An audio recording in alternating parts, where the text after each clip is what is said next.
कि विज्ञान में एक चैप्टर है रासायनिक संयोग का नियम। उसमें लैवासिये ने 2 नियम दिए हैं। नियम तो 5 हैं, लेकिन 2 नियम आपको पढ़ना है। रासायनिक संयोग के नियम में पहला नियम है द्रव्य की अविनाशिता का नियम या द्रव्यमान संरक्षण का नियम। द्रव्य की अविनाशिता यानी अविनाश, द्रव्य का विनाश नहीं होता है, द्रव्य नष्ट नहीं होता है, तो जो चीज नष्ट नहीं होगा वह उत्पन्न भी नहीं होगा।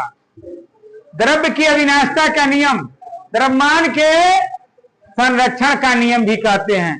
द्रव्य क्या है? अविनाशी है, द्रव्य का नाश नहीं होता है, यानी द्रव्य को न तो उत्पन्न किया जा सकता है न तो नष्ट किया जा सकता है। द्रव्य का एक से दूसरे में रूपांतरण किया जा सकता है, एक रूप से दूसरे में बदला जा सकता है।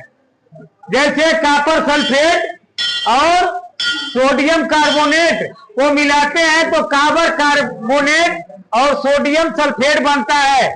यह जो है रासायनिक अभिक्रिया में जो पदार्थ भाग लिए हैं और रासायनिक अभिक्रिया के बाद जो पदार्थ बने हैं, दोनों का द्रव्यमान क्या है? बराबर है।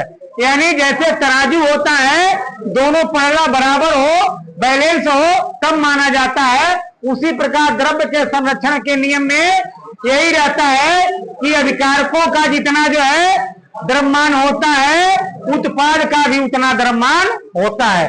जैसे कैल्शियम ऑक्साइड में जल मिलाते हैं, कैल्शियम ऑक्साइड में जल मिलाते हैं, क्या होता है?